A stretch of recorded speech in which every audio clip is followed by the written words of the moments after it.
Hello, everybody, and welcome back to another episode of Kaiju Weekly, the weekly podcast that introduces you to the wide world of giant monster movies. I am your host, Travis, and with me, as always, is Sir Charles Snaggletooth III. Hello, Travis. How are you today? I expected you to have like that nasally Monty Python voice, like, I am Sir Charles Snaggletooth. I started to do that, but I thought it would be more appropriate to do more of a Megatron voice from Beast Wars. How are you? Yes. How are you? I'm How fine. are you doing? This has become a highlight of our episodes, for me anyway, because it gives me a chance to stretch my voice acting skills. That's cool. That's cool. I'm glad that I can give you the practice that you need.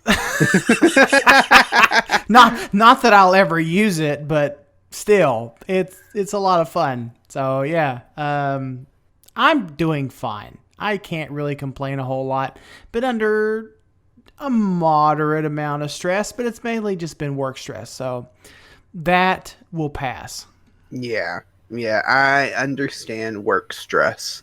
Well, we've got a really long episode, I think, today, so we're going to try to keep it as concise and moving forward as possible. So let's go ahead and jump into the news for this week. Cue the beady beady. Cue the beady beady. All right, so the first bit of news we are going to cover is the results from the previous Kaiju Clash. If you have... Do we have to? Yes, we have to. Do we have to? Yes. Do we have to? Yes. Okay, so here's my thing. Travis, I'm just really not feeling it today. And I think what we should do is we should skip the news portion entirely and go straight into our main topic discussion. What do you think? Yeah, okay. I feel you. Let's do that. So Clover won in the Kaiju Clash against Zilla. I'm not letting you get away with this. No. We are talking about this because after a string of defeats in Kaiju Clash, a game that I invented for this podcast to do when we didn't have a lot of news stories to cover or mailbag letters to read out, I have finally won again. It feels so good. I feel vindicated. My perfect streak is over. It was never perfect because I won the very first one. That one doesn't count. We were still testing the format. That one doesn't count. Besides, I'm going to be petitioning the fandom anyway for a recount on this one, on this vote. So, nope. There you go. Nope. Now, I will say, for anybody who's not aware, Kaiju Clash is where we pit two kaiju against each other. One of us picks one side, one of us picks the other one, and we debate it out, and then we leave it up to our listeners to vote on polls on our social media. So, looking at the results from the polls. Now, Facebook, it was close. It was close. It was 39 to 38. So there was only one vote off on it, and Clover won. But now, as far as Twitter is concerned, 65% of the votes went to Clover. So I don't trust the polls. Yeah, you don't trust them whenever you're losing, but I don't trust the polls. No, these polls are incorrect. I don't trust them. Our listeners are smart and intelligent, and they just finally felt enough pity for me that they decided to give me a win. Okay, well, I'll give you that one. So that's the results from our Kaiju Clash. Clover won by it was 54 votes to 46. He won over Zilla, the 1998 Godzilla. In all honesty, I'm a little bit surprised that it was as close as it was. Excuse me. I honestly thought that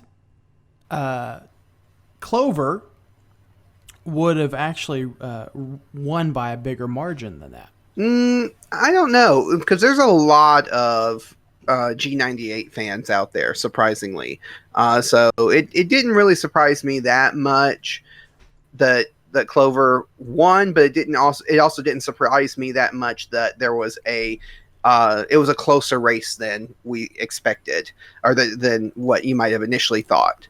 But yeah, so that's all we have to say about that. We're going to do another Kaiju Clash in a future episode, so stay tuned for that. Oh, we will. Oh, we will. Oh yeah, and I think it's time for you to pick the next combatants in our Kaiju Clash. And I've already got a good one too. I've already got one in mind. I'm just waiting. I'm just waiting for the right opportunity for it to be Digby the giant dog versus Clifford. It's coming, listeners. It's coming. We will finally settle. Go ahead. I can guarantee you that my next one will not be that, because neither one of those are kaiju. Just throwing that out there. Digby is a kaiju. Now, I will give it to you. Now, I believe Clifford is a kaiju, but there is no argument about Digby. Digby is a giant dog that rampages and destroys things, and the military tries to take him down. That is a kaiju. Okay, so Travis, don't we have some more serious news to get into? Yes, we do. We talked about how we were going to make this episode more concise, and then we're spending a lot of time talking about Digby, the biggest dog in the world, who is a kaiju. Who's not a kaiju. So continuing on with the news, our main news story that we're going to talk about this week is, in celebration of 1 million subscribers to the Ultraman official channel, a new series, Ultra Galaxy Fight: The Absolute Conspiracy, will be released on YouTube this winter. And they announced this with a trailer on the YouTube channel. I have seen the trailer. The trailer looks fantastic. I'm super excited for this miniseries. And yeah, not a whole lot is known about this at the moment. At least to my knowledge, there's not a whole lot known about it. It's pretty fresh. I saw some rumblings about it on the Twitters the other day. And yeah, I finally watched the trailer, and it looks really great. I'm excited. So, if anyone's not aware, now this is Ultraman and Tsuburaya has been doing these mini series that have been on YouTube, and in 2019 they did the first in this series in these mini series called Ultra Galaxy Fight: New Generation Heroes. And it did really well, and so it hit. I think that series gained more than 40 million views within the 10 months, and then it had 100 million views in China alone. So I haven't watched that series. It is on my watch later queue on YouTube now, because I was not even aware of it until this announcement. Same. Yeah, it's same for me. It's in my watch later queue as well. Yeah, but this the Absolute Conspiracy, Ultra Galaxy Fight: The Absolute Conspiracy is a sequel to that, and is continuing on that series. So it's I'm reading off the information that's on the website. The Ultraman Galaxy official North American website says the eagerly awaited sequel to New Generation Heroes titled Ultra Galaxy Fight: The Absolute Conspiracy will begin simultaneous broadcasting on YouTube in the winter of 2020 to celebrate the channel reaching 1 million subscribers. Together, the 10 episodes will add up to about 90 minutes in total and will be packed with terrific drama and exciting action. Each episode will be released weekly in both Japanese and English dubbed versions, which if you go onto their website and see what they did for the first series, New Generation Heroes, the way they did it was they released these like 10-minute episodes, and there was 10 to 12 of them, and then they released another that combined all of them together into like a 1 hour long thing. or however long it was. So you can actually just watch it as one long movie if you want to. Now, we do know some of the story that's going to be in this, because the official release has a little snippet about the story. Sure. So that says mysterious aliens and evil aliens that shouldn't exist are attacking. Zero, Reboot, or Rebut. I don't know how you say that. Taiga, Z, 80, Max, Meebus, Great, Powered, Grigio. Grigio. I don't know how you say that. That's the Ultra Woman's name. It's like, it's a really cool looking Ultra Woman character that if you see in the trailer, it's kind of like a orangish gold color. Yes, she does look awesome. Yeah. Anyway, so all of them and many more Ultra heroes must join forces, fight together, and solve this mysterious case, which could end up affecting the whole universe. However, this is only the beginning. A conspiracy is underway, and the threads of it are intersecting. What is the aim of the Golden Giant working in the shadows? The storyline will connect directly with the all-new Ultraman Z series, or Ultraman Z, where the latest chapter of the epic history of Ultraman begins. Interesting. Yeah, so it's going to be a lot of fun. There's a lot of Ultraman, a lot of different Ultraman characters that's going to be showing up in it, and the villain for it. So we're gonna see Belial in it, but there's a new villain which is called Conspiracy Tartarus, I think. Yeah, or Absolute Tartarus. Absolute Tartarus. Yeah, it's Absolute Tartarus. It's it's definitely interesting, and it kind of reminds me of Juggler a little bit. Yeah, he does kind of have like a juggless kind of look to him. Yeah, he does. And I want to ask you, Travis, I was sitting here thinking, we're getting so much Ultraman. We've been getting so much Ultraman for over the last year or so. Do you think there's ever going to come a time when we're just going to get sick of Ultraman? I mean, it's possible, but for right now, I'm not getting sick of it. No, I'm not either. Yeah. I've been enjoying myself. I say that sort of tongue in cheek. I don't think there's really going to come a time where we get tired of Ultraman, but yeah, we have been getting a lot of it. Oh yeah, we definitely have. I think it's possible that there's an oversaturation, but at the same time, it's like they're making up for the 50 years that America and most people in the world just didn't have access to Ultraman. Right. So they're just like spoiling us now. And to be fair, I mean, from an American standpoint, the amount of content that we're getting is minuscule compared to what has already been released overseas. Right. Yeah. And with these Japanese series, like, this is what they do. They'll have a series going, they'll have specials, they'll have mini episodes, and then they'll have a movie all in the same year that they have the series running. So it's like they don't have limited releases like they do in Japan. Like they go full on with everything that they do. With every series they put out, there's always a ton of content that comes with it. Yeah. And I'm super thankful that they do that, because it's been a wild ride so far, honestly.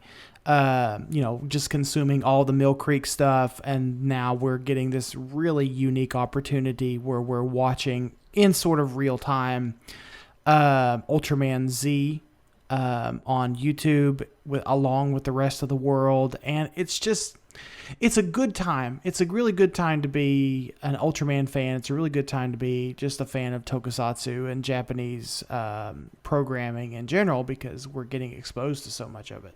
Yeah. Now, I do want to mention one more thing about this this special that's coming, or the special mini series that's coming. It is going to be directed by Koichi Sakamoto, who directed Ultraman, Ultra Galaxy Fight New Generation Heroes, so the last series.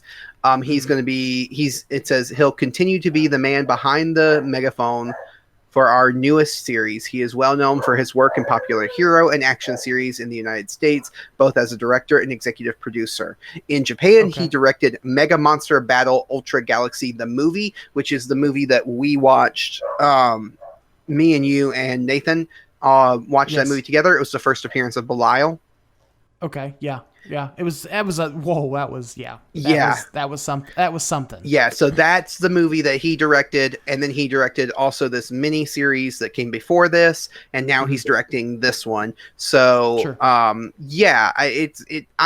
really looking forward to this. I've got to go back and watch the previous one, and I'm sure we're probably going to have to rearrange our schedule for the podcast for this winter, because I would really like to review this on the podcast. Yeah, that's what I was sitting here thinking too. I know we've been sort of on this ultra journey, but we've been sort of stuck in this classic 1966 Ultraman. Right. And I kind of want to branch off into the more contemporary stuff, because the contemporary stuff is a lot of fun too. Mm-hmm. It's important to sort of know the roots of where it all started. But I don't want to neglect some of the stuff that we've been watching, like Z. And I know we've been trying to put out some content for Z. It's been sort of sporadic because, it's where we can only watch these in 2 weeks. Like, they're only available for 2 weeks, something like that. Yeah. And so, getting notes together for those episodes and putting out information on that, along with all the other stuff that we're trying to put in, along with the other content we're trying to put out, is difficult. So it may end up being we may need to go back and rewatch some of this as sort of as a whole, and not try to take it piece by piece. But I said all that to confirm what you said, that yes, we probably should rearrange our schedule just a little bit to accommodate some of this more contemporary Ultraman stuff that we're getting, just so that we're staying current, right? Right. Yeah. And really, and my initial idea, and this is letting the listeners know how the sausage is made, but my initial thoughts on why we were covering the 1966 series episode by episode was because it's the original one. It's the one that we want to get everyone familiar with. If you're not familiar with Ultraman, you can follow along with us. And then the plan was always to, once we finished that series, was to move forward and start just covering the series as a whole and move into some of the more contemporary ones, like you said. Sure. It's just that we haven't gone through the Ultraman 66 series as fast as I expected us to, because other movies and other things have come up that we wanted to review. And so yeah, we're gonna have to rearrange things and start covering these more contemporary series before I expected to. But we do have coming up in just a couple of weeks. I will go ahead and give a hint to this. We do have an Ultraman series that is a more modern Ultraman coming up in a couple of weeks, and we're going to have a special guest to help us cover that. So we sure do. Look forward to that. I'm looking for. I am too. That's what I was just what I was getting ready to say. I'm looking forward to that episode, and I'm looking forward to having our guest on for that. Now, I will say that this particular guest is a little, he's a little interesting. Let's just put it that way. Yeah, I know he listens to this show, and so I can say that. Let's just say he's special. He's special. He's real special. Real special.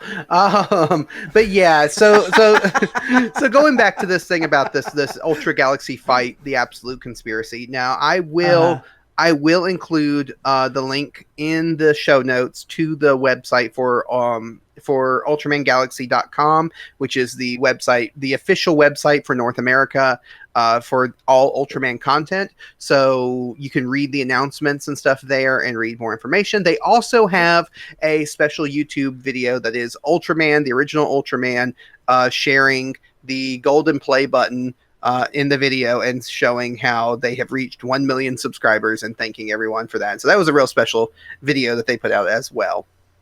Yep, I saw that this morning. And yeah, I agree. It's super special. It's really interesting. Yeah. Of it's just really interesting about how popular, at least from our perspective as giant monster tokusatsu fans, Ultraman has gotten over the past year. Yeah, and it's really fascinating to me how much Subaraya as a company and Ultraman as a franchise really cares about their fans, because they're really doing a lot to they're putting out so much stuff like we were talking about, and it's all for the fans, because they want to see the fans enjoy this. They want to see more people become fans. It's like, well, one of the reasons why, and we've talked about like why they went with Marvel Comics to make that the Ultraman Rises comic book, and how The some people rise were of not. Ultraman. Yeah, some people were not so happy about it going with Marvel, but it's like, but they're trying to reach as many people as they can, and Marvel has the capacity to reach people that other comic book companies just don't, and And so. I had to eat my shoe a little bit, as my dad would say. I had to eat my shoe a little bit, and I was one of those on the when the initial news came out. I said, "No, how dare Marvel take on Ultraman? They're just gonna screw it up, just like Disney screwed up Star Wars." And here I sit, already pre-ordered issue 1, and I've already pre-ordered issue 2. So Yep. there you go. Yep. I know. It's just, but that's what I was getting at, was the fact that Subaraya and Ultraman, as a franchise, they want to reach as many people as possible. They want to bring in new fans. They want people to enjoy this content that they're creating, not just a small niche group to enjoy it, which has really the only, outside of Japan, it's only been the small niche group that's really known or enjoyed Ultraman up until now, but they're trying to broaden out. And I think that's great. I like that.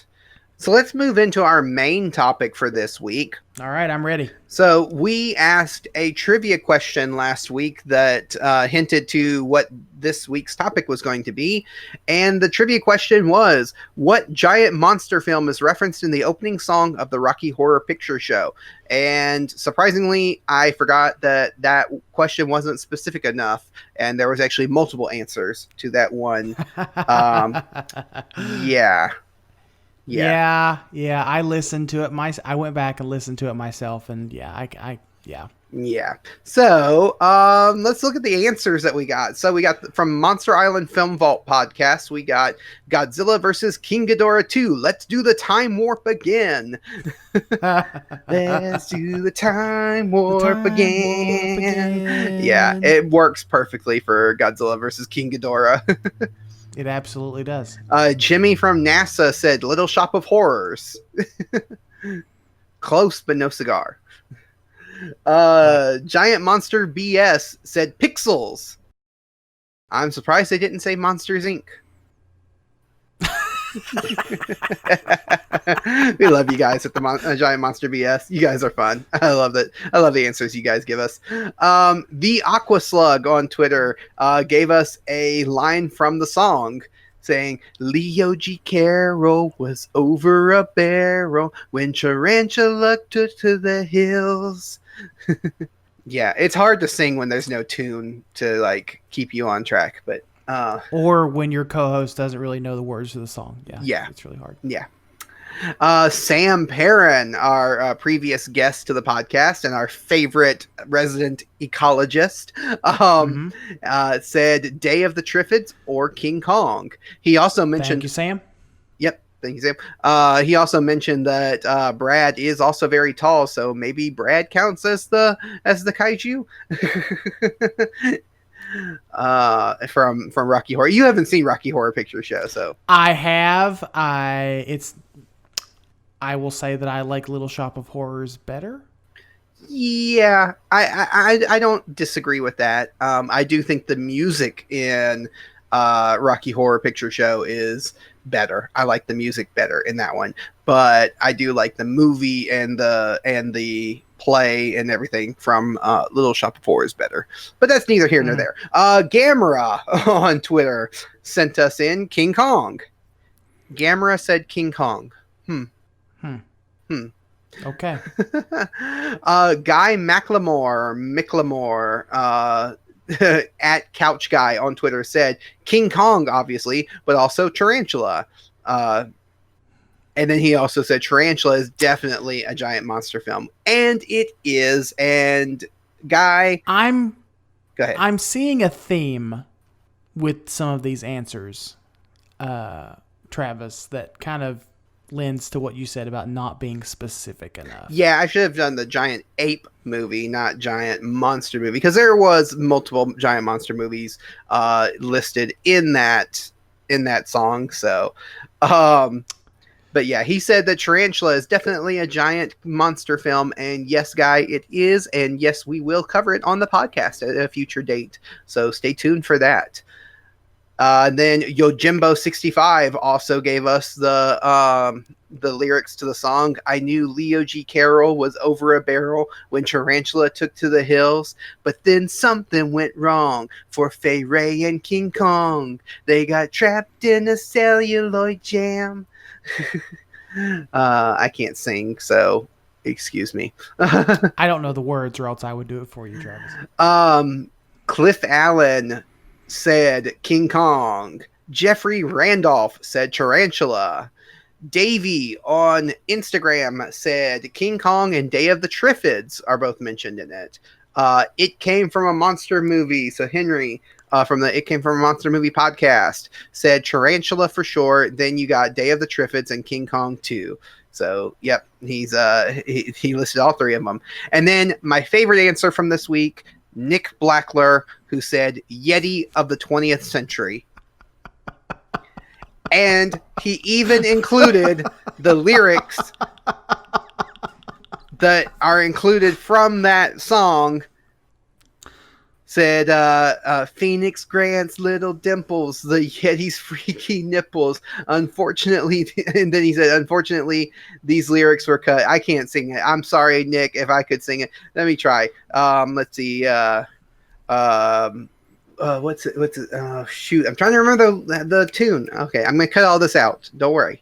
I'm going to cut it out so I can take my time. Cut it out.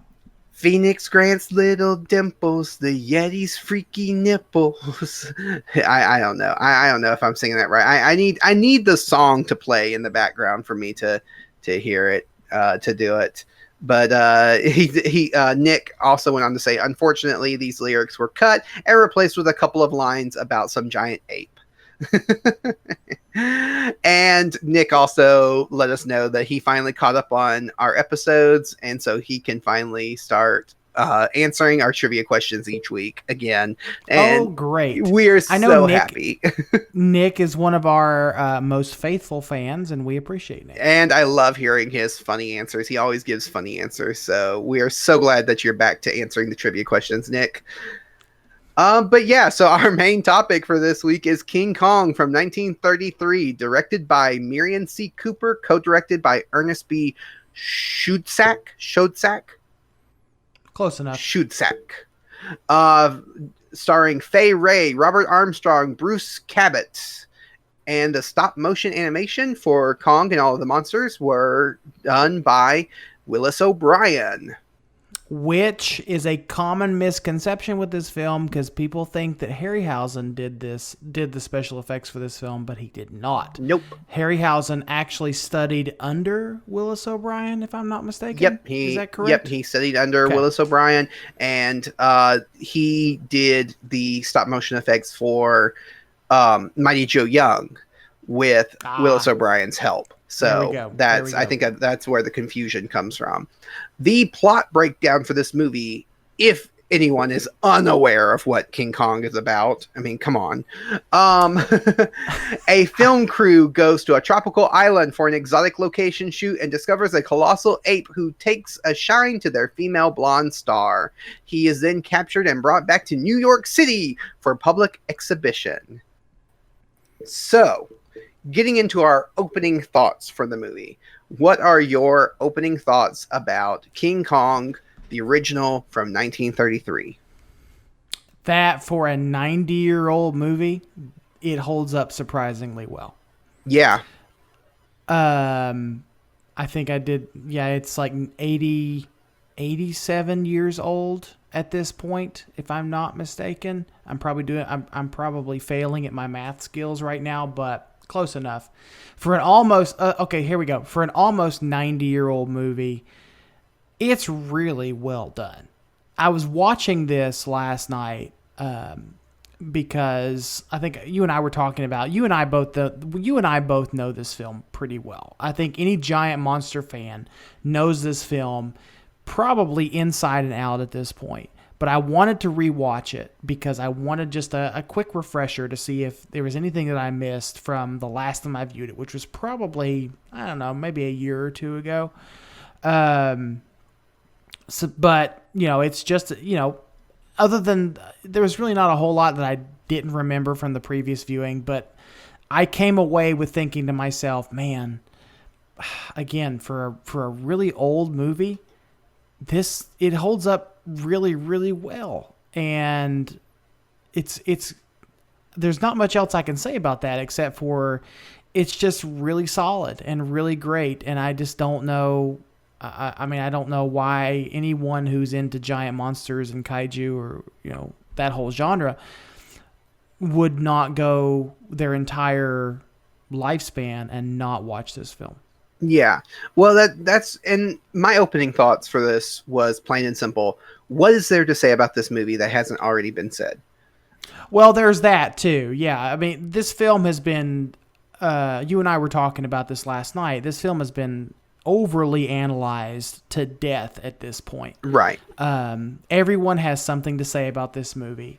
But at its core, and I think this is what the director intended it to be, was just a really good action adventure film to put butts in seats in a theater. Yeah, exactly. And during a time period when, because, this movie came out right during the Great Depression. And surprisingly, I was doing research on it last night. Surprisingly, the film industry flourished and actually had its highest peaks in the Great Depression because people wanted to go to the movies. People needed the escape. People wanted the entertainment. And so they would go to the movies for that. And so I think that if the idea that Merian C. Cooper had for this film was to give people something that they would never have seen anywhere else in the world and to get them to forget about the world's problems for the hour and a half to 2 hours that this movie is going. He did a great job with that. Like I said, this movie has been covered to death by other podcasts, and I'm sure there are a million other podcasts out there who have done a much better job at covering this movie than we are going to do. So I'm not trying to cover every detail about this movie. I'm not trying to cover necessarily its impact on the film industry and its historic significance, because that is a whole topic all to itself. What I will say is that if someone is interested in hearing about that, that there are a few podcasts and other places that I can think of. One example is Up From the Depths, the YouTube channel. He did a short review of this and really talked about the historic significance and the impact it had on the film industry. So that's a place you can go and watch. But because I think our dislikes are going to be kind of low on this film, let's do dislikes first, and then we'll just finish off with all of our positives. So what is something in this movie that you didn't enjoy? What's a negative for this film? That's tough because every dislike that I had with it had to be taken in context with the time period this film was made in. Right. Like some of the stereotypes and just some of the stereotypes that were reflected in this movie with Charlie, who is the boat's chef, who happens to be of Asian descent. His stereotype was, I think, exaggerated. I think Steven and I covered this in our Son of Kong review, where we couldn't necessarily tell if it was really him or if it was just an exaggerated version of him because it was 1933, and that this is how people viewed Chinese Americans at that time. We weren't sure, so there's stuff like that. I will say, in that same vein, I will say that I'm really glad that the people playing the Islanders were actually African American and not just people in blackface. I will say that. Because that is something that did happen in the 30s, not just the 30s, but in film in general, up until many, many years later. They had other folks of other nationalities playing blackface to play African American people, and I'm happy that they chose to not do that. At least from what I could tell, I will say that from what I could tell, they weren't doing that. There are some parts of this movie that do lag a little bit. Sort of the in-between times where they are taking Kong from the island and then getting him to New York. There's that little lull of time there that I feel like could have been sped up just a little bit because, this was for a movie made in the 1930s. This was a pretty long movie. This was an hour and 44 minutes. When I looked on Amazon, when I was watching on Amazon, I had to pause it to see how long it actually was. It was an hour and 44 minutes. Yeah, and which I feel like.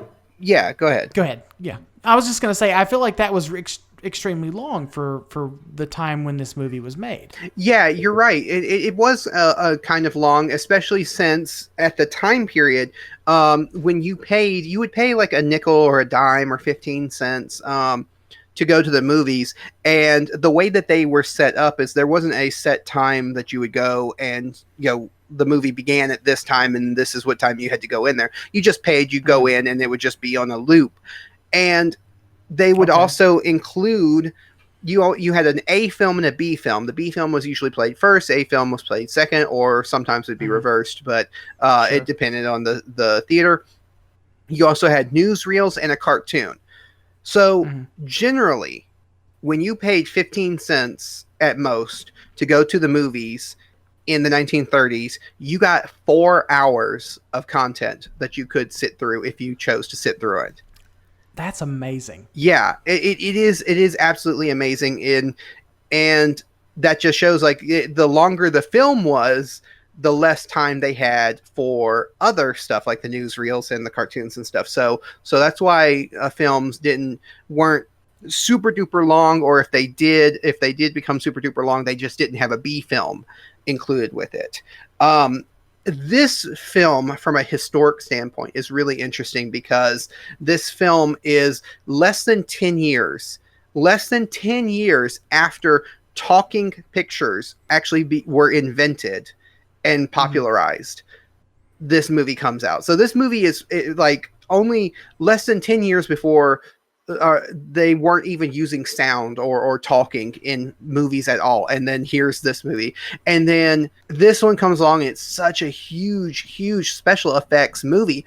No other movie at the time was ever so focused on special effects. I mean, special effects weren't really a thing other than, small effects. They may use one or two effects here and there, but the fact that they focus so much on special effects in this movie makes it stand out and really shows the impact this movie had on the film industry. Because I mean, look at how much special effects there are in movies nowadays and how plenty of movies are driven by the special effects like this one was. So I think I think this one's definitely historic, but I'm like you. The negatives that I have for this film does come from the fact that it was set in the 1930s. It was filmed in the 1930s, and you're going to have that sexism and racism that comes from that time period. Yeah, for sure. I'm not going to get into it. I'm not going to get into the idea of cancel culture because that's not A, that's not something that I like to do, and B, that's not something that this podcast is about. But I do think that it's interesting that if we if we wrote off and got rid of everything that had, I want to say, offensive material in it, uh, especially when we're taking into the context of the past and the attitudes of the past, that this movie wouldn't exist now because of that. And now at the same time, that's not excusing the racism and the sexism that's in it, but I think that you, like you said, you have to kind of take it into context to the time period and the impact that this had on our pop culture, on the film industry, and on history in general. I think outweighs the negatives that are in it. That being said, I also do have a negative about the love story between Fay Wray's character and what's his name, generic guy. Oh God, you would say his name would escape me for just a hot second. I know he's such a famous character. Driscoll. Driscoll. Yeah. The love story between the two of them is so weird and so forced, and it's like it was only there because they needed it. That was just like a necessity for films at that time. And the only thing that's good about it is that it doesn't take up too much of the screen time. No, it doesn't. It's really sort of, it's a main plot point of the film, but it doesn't take up a whole lot of time. And the movie, one of the good things about it is it moves at sort of a really brisk pace where you don't necessarily notice that, part of the story with Faye and Driscoll. So right, yeah. One of the things that Roger Ebert said in his review of this movie said the movie plunders every trick in the book to create its illusions using live action, back projection, stop motion animation, miniatures, models, matte paintings, and sleight of hand. It's not only it is not stingy with the effects. After a half an hour of lumbering dialogue and hammy acting, which is what you talked about, kind of how it kind of lulled there for a little while. The movie introduces Kong and rarely cuts away from sequences requiring one kind of trickery or another. And I think that gets to like what you were kind of touching on there, is that once Kong comes on screen, everything else just becomes secondary. Right. He was the star of the show for sure. Yeah. That's what people paid to see in this movie. I don't think, because you have to think about it, in 1933, movies like this there weren't a whole lot of them out there. Right. This, I would venture to say, this is most likely one of the first like giant monster action adventure films out there. So this was complete. So trying to put myself in the mindset of someone in the 1930s, this would be completely new and interesting to me. Right. Yeah. And so knowing that, how this movie focused so much on Kong, and there were the other elements in it. Of course, you had Carl Denham, who was, he was such an interesting character. Then you also had, Fay Wray and all of them in it. But the fact that they just made Kong such a central part that the movie never really, when it did stray away from Kong, it never strayed away for too long. It always went back to him. And so I really like that. I think that's one thing that this movie did better than all of the remakes that have been made since this movie came out, because I don't know, because Peter Jackson's Kong did a really fantastic job, because I will say that my two favorite Kong movies are this one and the Peter Jackson's Kong, because I feel like, one, Peter Jackson's was the most faithful to the core story of Kong, and it added something extra to it where we got they attempted to show us that Kong was because Kong is meant to be a sympathetic character, right? Right, yeah. Throughout history, they attempted to show us that in this movie with sort of music, with some musical cues and some other things. Like the scene that comes to mind was when he was trying to grab Driscoll, and it was right after the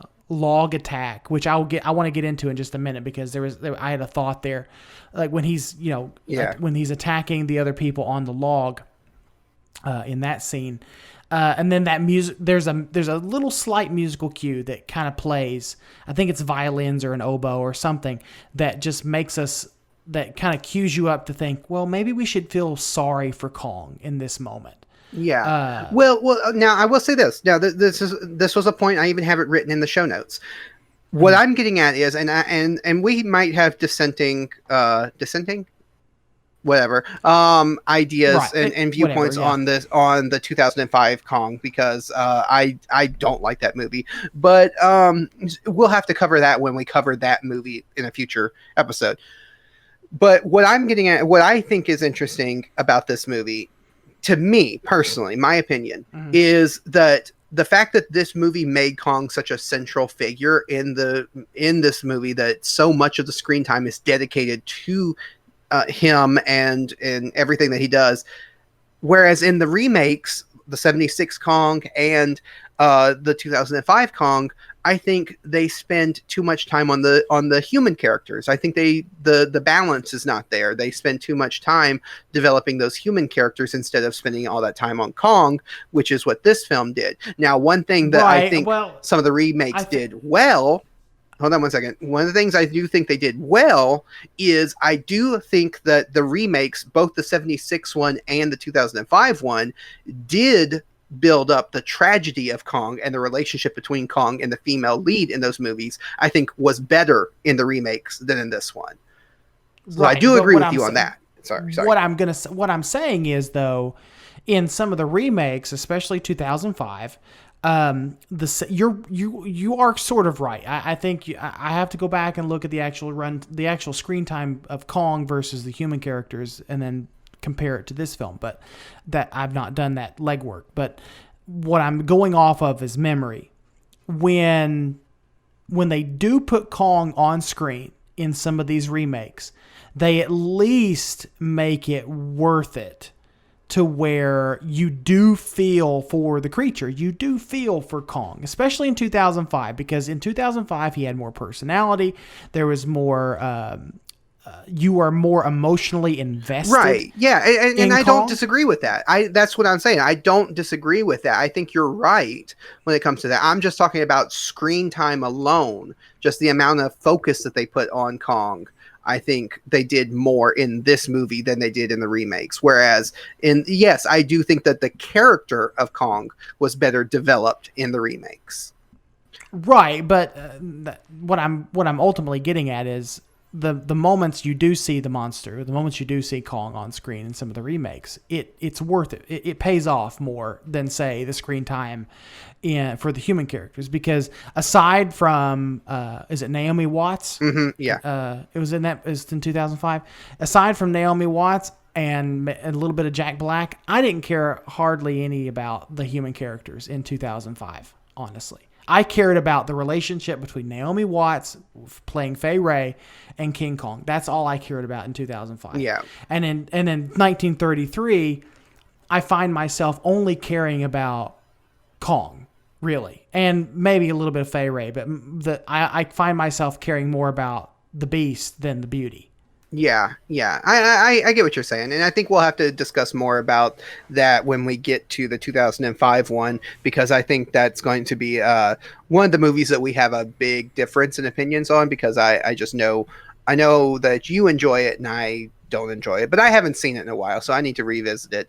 But anyway, getting back to the 1933 Kong, though, let's get into our positives. I mean, we've already been talking about some positives, but let's talk about some of our positives about this movie. Now, one of my positives is the music. I think the music is great. From the very first moments of the movie, it's heart pounding, and it transports you into the world, and you just get absorbed into the world that this film is giving you because of the music in it. Was there anything else that you wanted to share as far as positives? Oh, as far as positives goes, so it's kind of a weird positive. but I'll throw this in there because I'm not quite sure if it's a positive or a negative. So I'm just going to throw this out there as just a thought. We were talking just a few minutes ago about that iconic scene where everyone's on that gigantic tree log, and Kong is rocking it back and forth, knocking everybody off, and they're all falling into the cavern. In 1933, that is a very gory scene. Mm-hmm. And I was almost surprised that was even in there. Now, I always knew it was there, but I had, like, again, when I watched this, I had to put myself in the mindset of someone in 1933 and sort of the shock of seeing what looked to be fairly realistic people falling into a cavern. Now, obviously, we know today that those are puppets; those are clay people that are falling into a make-believe, into a model cavern. But in 1933, that is a really gory scene, honestly. And it really showcased sort of the brutal nature of this island and the brutal nature of Kong. It made you unsympathetic for Kong at that moment. Like, I don't think we were supposed to be fully sympathetic for him, as opposed to some of the other remakes. But in this movie, we were supposed to be afraid of Kong. This was meant to be a horror movie, and I think that a horror / action adventure. That really helped that scene where he's knocking the sailors and the crew members off of that log and they're all falling to their death. That really helped that helped reinforce that. I mean, oh yeah. And that scene, like you said, definitely does that. You have the scene with the brontosaurus that eats some people, picks them up, throws them around. Kong stomps on people. Like, you see him step and crush people underneath his feet. You see him pick people up in his mouth. There's a scene in New York where he picks a woman up to see if it's Fay Ray, and when he realizes it's not, he just throws her down on from way up on on top of the building down to the ground. Like, this movie for the 1930s is really brutal. And it does add to kind of like a more horror aspect of it. I think that this is supposed to show just like it's supposed to be savage. It's supposed to be savage. And I think they did a great job with that. I do have a fun fact about some of that in the fun facts segment. So, but you're totally right. And I think that even the T-Rex scene kind of. Oh, you can't really talk about this movie without that scene. Oh yeah, because that scene is that scene. I know the word iconic gets overly used when it comes to this movie, but really and truly, that scene with Kong versus the Tyrannosaurus is iconic. It is, and it's kind of funny because that's how scientists viewed dinosaurs at the time. Whereas it's not.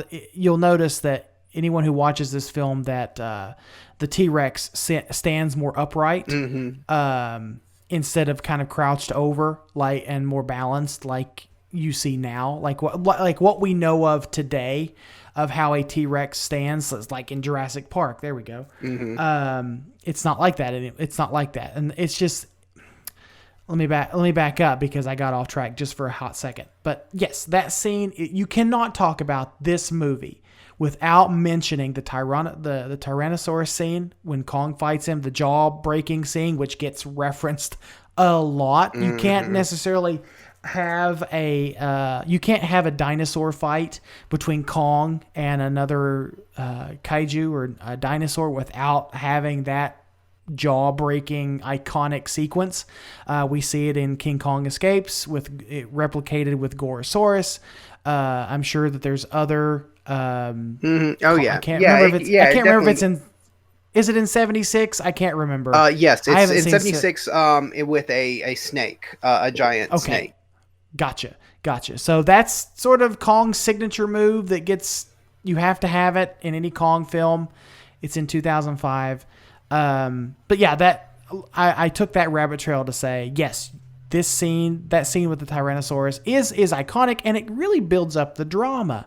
again, this is me trying to put my mind in that of someone in 1933 watching this for the first time, and I'm legitimately scared for Fay Wray's character at this moment because these two behemoths are brawling right in front of her, and you know at any moment they're going to knock that tree over, and they do. Kong, the T-Rex, knocks Kong into the tree, and then Fay Wray falls to the ground, and she's trapped there under the log, and you legitimately are afraid for her. Right. Yeah, and I think that's something that's really special about that scene, and a lot of the scenes in this movie is the fact that they have the human characters right there in the action, even though, we know from a technical standpoint that how they did it, or at least have an idea of how they did it. But looking at it and getting absorbed into the world, you feel the intensity of those scenes because you see the human characters right there in front of it, and they're just like in your mind. You're saying, oh man, they're just feet away from these two monsters fighting.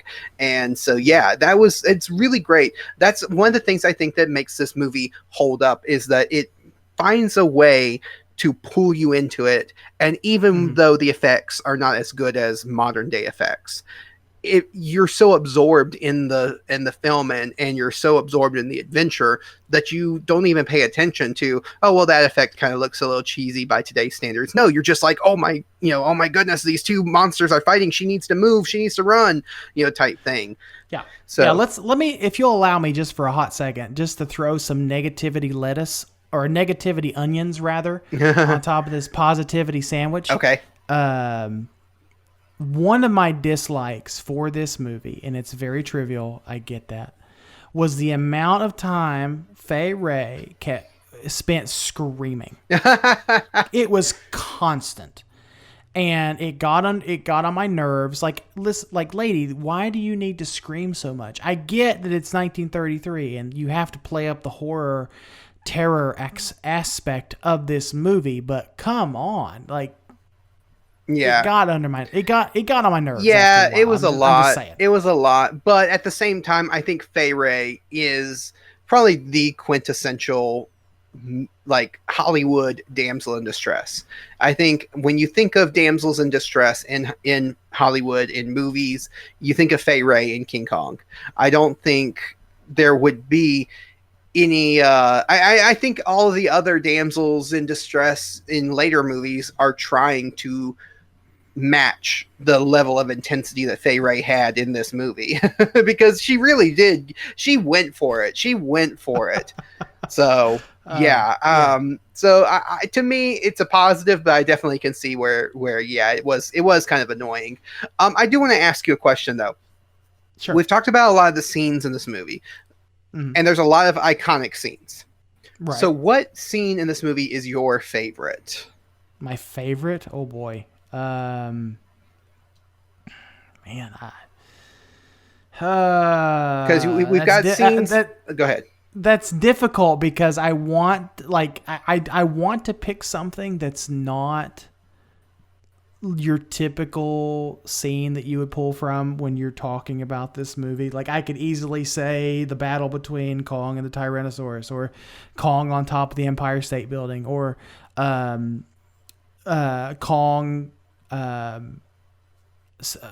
busting through the wall on the island to get to the crewmates. But I think they're iconic for a reason. Like the iconography for they this are film iconic for a reason, and that's why I'm having a difficult time choosing. So I'm going to kind of go with something a little bit more obscure. And I'm going to go back to I'll just go back to that scene where it was right after Kong dumped all of the crew members into the cavern, and he's looking for Carl Denham. Not Carl Denham. The other generic guy. The other generic guy who I should know his name, but his name is escaping me at the moment. Driscoll. There we go. Jack Driscoll. And I'm going to go back to there and say that was the moment where you kind of got a little bit of a cue to where we should be sympathetic for Kong, because one, the musical cues help there. when Jack is stabbing Kong in the finger with his knife. I remember that scene as a child. I also remember the scene when they first encountered when they encountered their very first dinosaur, the Stegosaurus scene. That image is burned into my mind as well. It's really difficult for me to pick just one. I don't know. Yeah. I can honestly say I do not know which one is my favorite. Yeah, I mean, I get it. There's so many iconic scenes from this movie, and it is hard to pick.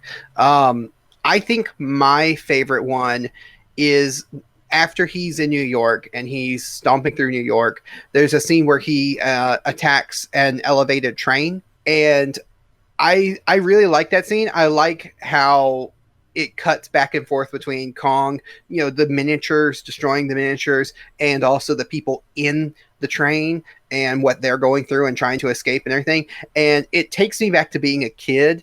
And I don't know if you ever went to Universal Studios back in the day. Oh, yeah. They had the Kongfrontation ride. And yes, that is what that scene reminds me of. And so it takes me back to being a kid at Universal Studios going on that ride and being attacked by Kong inside of a trolley, similar to the train that Kong is destroying in that scene. So, oh yeah, and there's that scene too. It just made me think of it like he's literally eating the islander. He's got the island guy, like this giant animatronic Kong puppet has the island guy in his mouth, and and I remember that scene vividly as a child, thinking, is that guy really getting hurt? Because the way he's positioned, it almost looks like his tooth is coming up through that guy's body. And it was just a super man. Like I said, there's just so much that I want to pick from here, but I can't because there is so much in this movie, and it's a really good, and there's a really good reason why we picked this as our American Monster movie month finale, right? Because it is so iconic. Yeah, when you think of American monsters, King Kong is one of the first ones you think of because he is the iconic American monster, and this is obviously the grandfather to so many giant monster films and adventure films and really blockbuster, big budget, special effects heavy blockbusters owe everything that they succeed in to King Kong from 1933. So yeah, it definitely this was a good finishing movie to close out American Monster Month on. Now I want to get into some fun facts because I have a few fun facts before we get into our final scores and our final thoughts. Sure. So we mentioned how talkies had just been invented like less than 10 years earlier. The Empire State Building in this movie had only been completed 3 years before the movie's premiere. So less than 3 years after the Empire State Building is completed, they feature it in this movie, and it becomes one of the most iconic scenes in movie history. I think that's really interesting. The giant wall that separates the island villagers from King Kong was a set piece that was originally built as the Temple of Jerusalem for Cecil DeMille's King of Kings from 1927. Oh. Okay.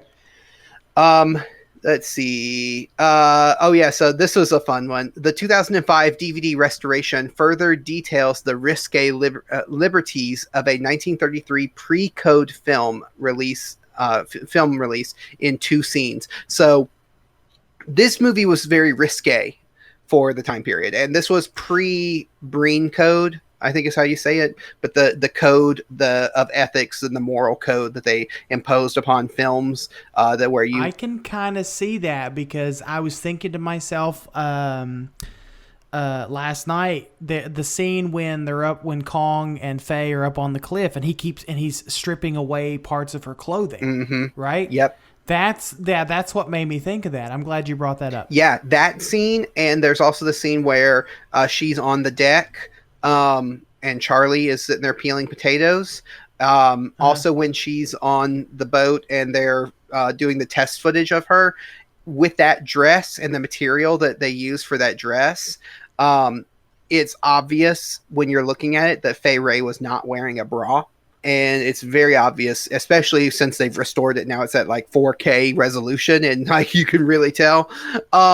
Now that decision to not put her in a bra would not have passed in just a few years, or actually the following year when the code was put in where they couldn't show certain things in films, and they couldn't feature, it's that code of ethics that they put in there, the morality code basically that they put in films. That's interesting. That's interesting because so this film was ahead of its time in more ways than just the special effects then. Oh, yeah, yeah. In that pre-code era, actually, there were a lot of films that did get away with a lot more than what they would just a few years later, and stuff. And like, you could look at the 1920s, the late 20s, and the early 30s, the films that they do there, even in the 1950s and 60s, would have been considered risque. It's like that's just because at a certain point they stopped. They put that code in place and they couldn't do certain things, whereas before that they could get away with a lot more. Now, we have talked about it before on the podcast, but the two-legged lizard that creeps up out of the canyon toward Jack Driscoll, that's really interesting, because it is the inspiration for the Skullcrawlers. Yep. And I think we covered that during our Kong Skull Island episode with Sam Perrin, our friend of the podcast. Yep. Now, what's interesting also about that lizard is that it was actually meant to be a dinosaur called an Atosaurus. It's interesting. And it's a reptile from the Triassic period, which actually has 4 legs. Now, that dinosaur or reptile has 4 legs in real life. But because of the high price of the armatures, RKO cut costs by not having hind legs made for it. So as a result, this particular one has 2 legs and no hind legs and a more snake-like appearance, which then again, because of budgetary cuts, they actually helped inspire a monster in a later Kong movie. So it is interesting. So I do want to get into, I'll get into it in just a bit, but we're going to get into the infamous spider pit scene in just a second. But there were some scenes that were cut and then later added back into it for re-releases. So the ones that were considered too brutal at the time were cut, but then added later on. So you have Kong chewing on the natives of the island. 2 scenes with Kong squashing one of the natives under his giant foot. The Brontosaurus biting and throwing the men in the water. Kong putting a New Yorker in his mouth and then throwing him down to the ground. A scene where Kong climbs a building, pulls out a sleeping woman with his giant hand, examines her, and then when he finds out it's not Ann Darrow, tosses her down to the sidewalk. And then, of course, Fay Ray's clothing being peeled off. All of these were actually censored at different points in time, but then were later restored to the film. Well, I mean, obviously, I remember all those scenes as a kid, so obviously... Yeah. By 1971, all of them had been restored back to the film. Okay, gotcha. So, yeah, I was born in 86, so, yeah, I probably watched this movie into early mid-90s. Yeah. Now, we mentioned how the Great Wall was actually part of Cecil DeMille's biblical epic, The King of Kings. But that wall was actually used later on for another film called The Garden of Allah in 1936, and then was eventually redressed with Civil War era buildings and burned and pulled down to film the burning of Atlanta during Gone with the Wind. It's interesting. And I actually knew that before reading the fun facts because I went to a Civil War era historic home in Tennessee. And there they had some historic people there, and one of the guys was telling us the fun fact about when you see that scene in Gone with the Wind where they're burning the Atlanta munitions, that's actually the wall from King Kong that was just redressed. And I actually heard that funny story. Actually heard that from a guy who was playing, who was pretending to be Ulysses S. Grant. So Ulysses S. so Grant. Ulysses S. Grant told me the fact about King Kong's. So if that's not a weird thing there, I don't know what is. You know, it is what it is. Yeah. Now, the most famous or infamous scene that was cut from the film that has never been restored to the film is the spider pit scene. Now, do you know anything about the spider pit scene? I know a little bit I know a little bit about the spider pit scene. I know enough to where it was not that the spider pit scene in Peter Jackson's Kong in 2005 was not a new concept. Right. Yeah. So the idea, and it actually was filmed. It was part of because they have images, still images from that scene. Um, the idea was that when the sailors were thrown off the log, they fell down the ravine, and at the bottom of the ravine there would be a spider pit, and these spiders would come Right. out and eat them. Um, Right. there's been a lot of different reasons given to why it was cut. The original the original director said that what happened was when they left the scene in.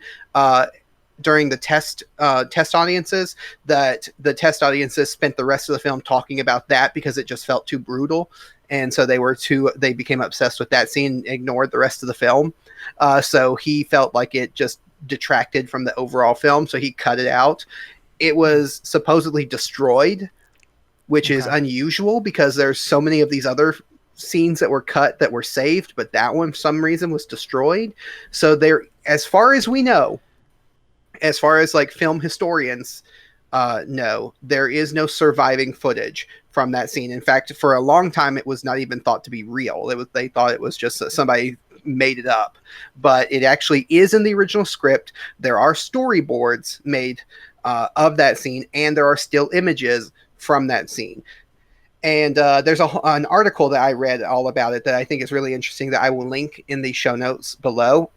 But they do point out that Willis O'Brien later on works on the movie The Black Scorpion. Mm-hmm. And there's a scene in that movie where the main characters go down into a pit with a bunch of scorpions and spiders that come out and attack them, giant ones that come out and attack them. And Sure. if you look at that scene and you compare it to the only surviving still images of this spider pit scene from King Kong, they look very familiar. So there's a thought that maybe Willis O'Brien just took all of the miniatures that he had made for that scene, and then it got cut, but he just reused them for the Black Scorpion. I mean, it's possible. It's possible. It's also a shame that there's no surviving cut of that film, because it probably only lasted maybe a few minutes, but I would have still liked to have seen that. Yeah. Now, Peter Jackson did make his own version of that scene, and made it to where it supposedly would look like the original, that you could cut into the original King Kong and it would, look like it belonged there. But most people say it just looks kind of out of place. Right. But people have made versions of it to show what it would have looked like. But as far as the original one, we have no idea. And it's fully possible that it exists somewhere in a closet somewhere that somebody saved as like a souvenir, and just it's been sitting there for 90 years. I would say much like a lot of these older films that are considered quote unquote lost films are probably setting up on the top shelf of someone's broom closet right now, that will never see the light of day. Yeah, it's possible. It's possible. So that's all of the fun facts that I had. I just wanted to. I would get so much hate from so many different people if I didn't mention anything about the spider pit scene, because that is such an infamous thing. I know one person that would really hate you for it, Mr. O'Reilly Carroll. Oh yeah. Because I told him that we were going to be reviewing this film for Kaiju Weekly this week, and he was super excited. So Yeah. Oh, yeah. I'm sure. I know he loves Kong. So, O'Reilly, if you're listening, I hope we did it justice. Again, this movie has been talked about so much by so many people. It's really hard for us to cover it and be Mm. original, but Yeah, for hopefully sure. we did our best. So Yeah, getting we're go ahead. no, it's fine. Cut this out. It's Okay. fine. Cut this out. Okay. So let's get into our Godzuki scores. So we like to score our movies out of 5 Godzukis instead of 5 stars because we like to embrace the silly side of giant monster movies. And we like to pay homage to Godzuki, who was Godzilla's nephew from the Hanna-Barbera cartoon, which we reviewed in last episode. Go check it out if you haven't heard it. And Episode 40. Yep, episode 40. So, Michael, how many out of 5 Godzukis do you give King Kong, the original from 1933? I would feel so terrible if I didn't give this a 5 out of 5. Yeah. I'm gonna go. I'm gonna go ahead and get and look. I try to be pretty objective. I do. And there's a lot of issues with this film. Don't get me wrong, but I'm gonna score this a 5 out of 5 simply because of the amount of impact this film has had on giant monster movies and this genre in general. Because I can honestly say, or at least I am, in my opinion, without Kong, we wouldn't have Godzilla and some other giant monsters. This film paved the way for all of that and all the things that we enjoy. And for that simple reason, it gets a 5 out of 5 for me. Yeah. I mean, and not just Godzilla, not just, all the, Gorgo, Gamera, all of those, not just Right. those, but also things like Jaws. Things like Right, yeah, for Alien, sure. the Alien franchise, the Predator franchise, those movies, we would not have any of those if it wasn't for King Kong. So I totally agree with you on that. I would not love Harryhausen as much as I love Harryhausen if it was not for King Kong. Exactly. Exactly. We wouldn't have any of the Harryhausen films the way that we have them. So yeah, there's so much of our fandom that we are a part of that Mm-hmm. we owe to this movie. And so, For sure. yeah. And it sounds really stupid. It sounds really silly to put a movie up on a pedestal like that. But really, if you think about it, this film not just influenced giant monster films. This film influenced films in general for many, many years to come because of some of the like Roger Ebert. Was it Roger Ebert or was it Siskel that said, okay, so like Roger Ebert said, they pulled out all of the tricks of the trade in this movie to bring to wrap it up in this nice little bow for us. Yeah. And one of the quotes of Roger Ebert that I didn't include in there was, he said, if you ask me what the most influential film in history is, I will, on a good day, I'll tell you it was Citizen Kane. On a bad day, I'll tell you it was King Kong. It's like, Which neither one is a bad answer. no, neither. And he goes into detail about why he says that, but it's just funny how he's like, if most people will say Citizen Kane had the biggest influence on cinema, and while Citizen Kane did have a huge influence, I think that I agree with Roger Ebert. I think that King Kong has more influence. But at the same time, my Godzuki score is 4.5. And I know I completely agree with you. It almost seems like a disservice not to give it a 5, but I still am bringing in my own personal prejudice of I just am not as big of a fan of Kong as I am of Godzilla. So I'm silently judging you. yeah, everyone's loudly judging me and sending me angry tweets. So, but my final thoughts, I'm going to just read it out here because I have it all written down. Arguably the most influential movie we have or ever will cover on the podcast. There's 2 ways to look at this film, from a historic point of view and as a modern movie fan. Regarding the historic significance of the movie, its influence on the film industry cannot be overstated. Few movies have had the impact on the industry as well as popular culture. However, when looking at this movie in a modern context, does it hold up? My answer is a resounding yes. Despite the cheesy dialogue and the not-so-sensitive portrayal of people of color and women, it is a fun film that can still be watched and enjoyed by modern movie fans. It takes a while for Kong to appear, but when he does, it becomes a non-stop action piece with intense sequences of horror and fantastic special effects. The effects may not have the same majesty they did almost a century ago, but it holds up among the greatest of adventure movies. It feels superfluous to say, but King Kong is a must-watch for any monster movie fan. You pulled out superfluous. Yes, I did. I did. I got all A's in English, so I'm using it. What was the $1 million word from last week? Pastiche. Pastiche. There we go. This movie was a pastiche. Oh man. But yeah, so that was our final thoughts, and that was our Godzuki score. So we're going to close the book on this original King Kong from 1933, and I'm sure we'll revisit it at some future point because it is too iconic not to revisit. For sure. So let's move into the next segment real quick, and that is the mailbag. What's in the mail today?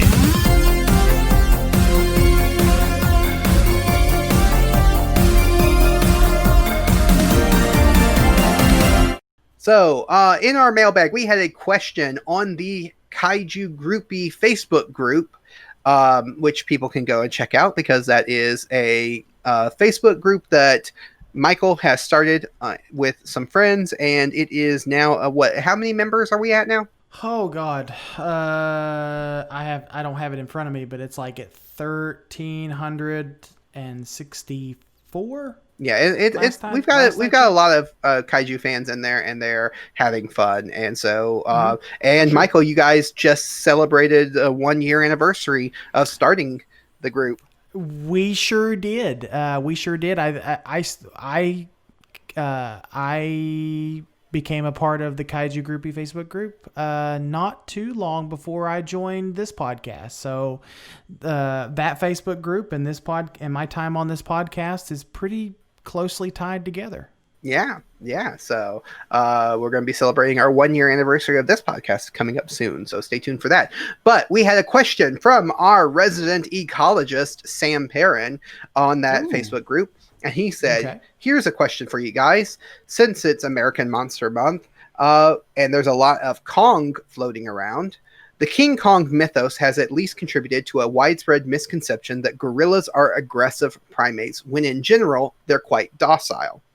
Mm-hmm. Chimpanzees, on the other hand, are murderous a-holes who regularly engage in mutilation, infanticide, and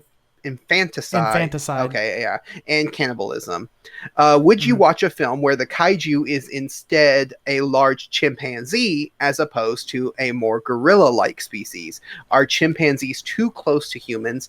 Do their often comical representations make them not scary enough? Could it work? So what's your opinion on this? I think it could work. I don't think it could have worked I don't think it could have worked maybe in the same time period as like King Kong or something was made, because honestly, I feel like a lot of the reason why why filmmakers use a gorilla as their blueprint for a giant monster is because gorillas are more imposing creatures. Right. You look at them and they are scary, and Sam is right. Everything I've read on gorillas is they're pretty docile, and I've seen and I've interacted with gorillas at the zoo before, and they're quite friendly. So yeah. Long story short, I would definitely watch a movie with chimpanzees because chimpanzees are crazy. They're they're effing nuts. Let's just say that. Yeah, they are crazy AF.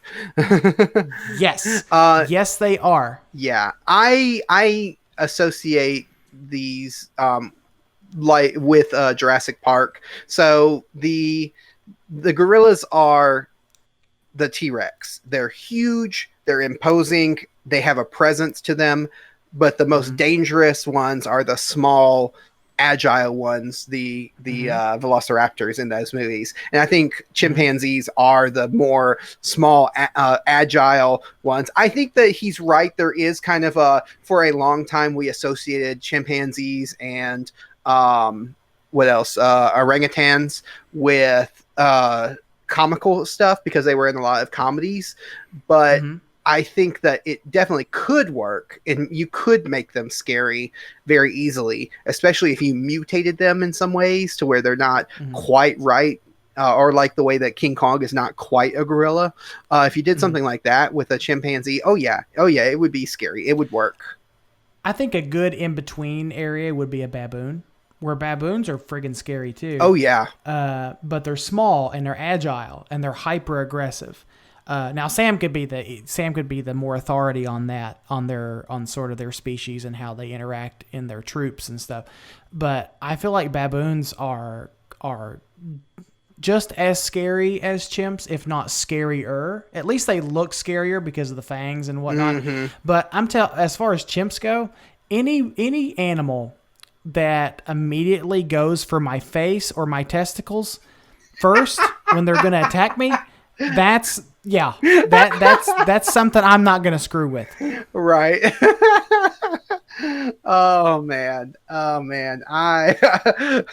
You pulled it. Nope, never mind. I was just going to say you pulled out the testicles, and that didn't sound right. Wait. Well, the last time Sam was on our show, he did talk about King Kong's private parts. So yeah. Well, that's because the size of Kong. Can you imagine what nope, never mind. Anyway,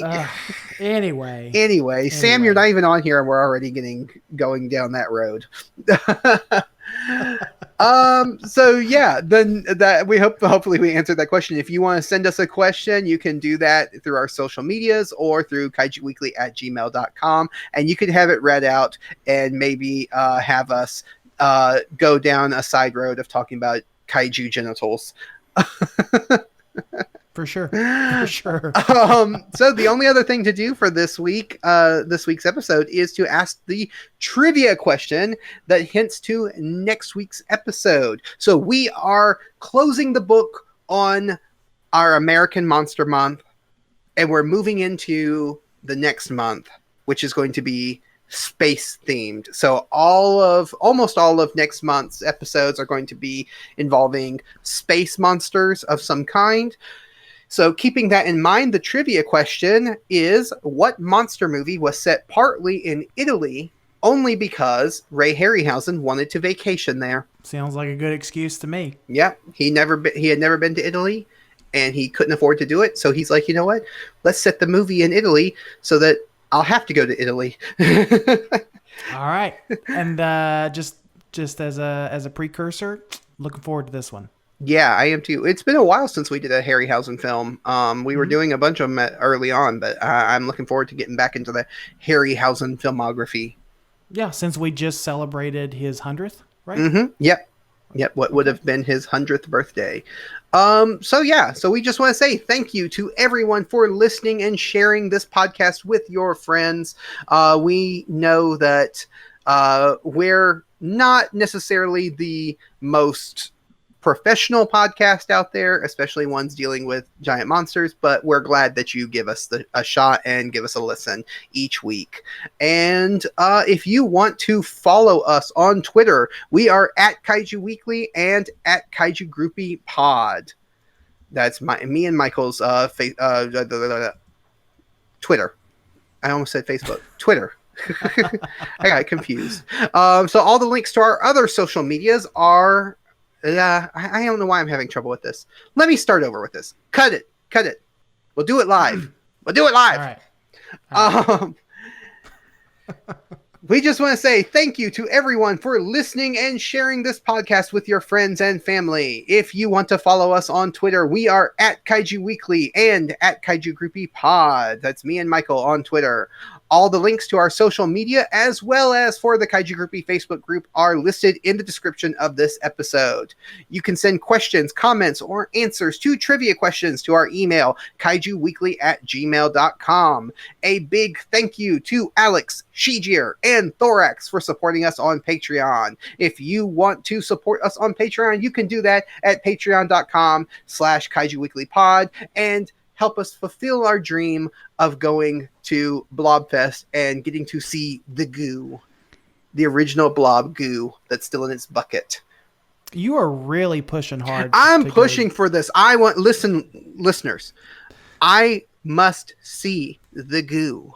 This is 3 weeks in a row, or probably longer. When did we do the blob? I don't know. It was 3 weeks ago. It was the beginning of this month. So yeah. Okay, so 3 weeks ago. You've been harping our listeners on sending us to Blobfest. I want to see the goo. I must see the goo. So you can support us on Patreon by going to patreon.com/kaijuweeklypod. Yep, and there's one more thing that our listeners can do, Travis, to help out this podcast and help especially put this podcast in front of their friends and family who also enjoy giant monster movies just as much as we do and just as much as we know they do, because if they didn't, they wouldn't be listening to this podcast, is by giving us a 5-star review on Apple Podcasts. Now, I'm preface this by saying, please give us a 5-star review, but you can criticize us all you want in the comment. Just tell us how great of a job we're doing. Maybe sprinkle in some, maybe Travis needs to work on his not taking so many rabbit trails, or not talking so voice. Or work on your singing voice, or Travis not talking so much and letting Michael shine a little bit more in the episode. Just something like that. Just something, no pressure. Not telling you what to write, but just saying. Not telling you, the listener, because you're an educated listener. We know that because you're listening to this show. We're not trying to tell you what to write, but we're making suggestions to you that if you do give us a 5-star review, that doesn't mean you can't criticize us, but we just do expect a 5-star review. And in all seriousness, if you do that, please, we will read your comments out on a future episode. And of course, as always, we just appreciate it, and it does help us get in front of other kaiju and tokusatsu fans just like you. Yep. And so to close out this episode, I'm going to say, help control the annoying film director population. Have your Carl Denhams spayed or neutered. Well, if it was a chimpanzee movie, that may happen. Yeah, that may. They always go for the genitals. Bye, guys. Bye.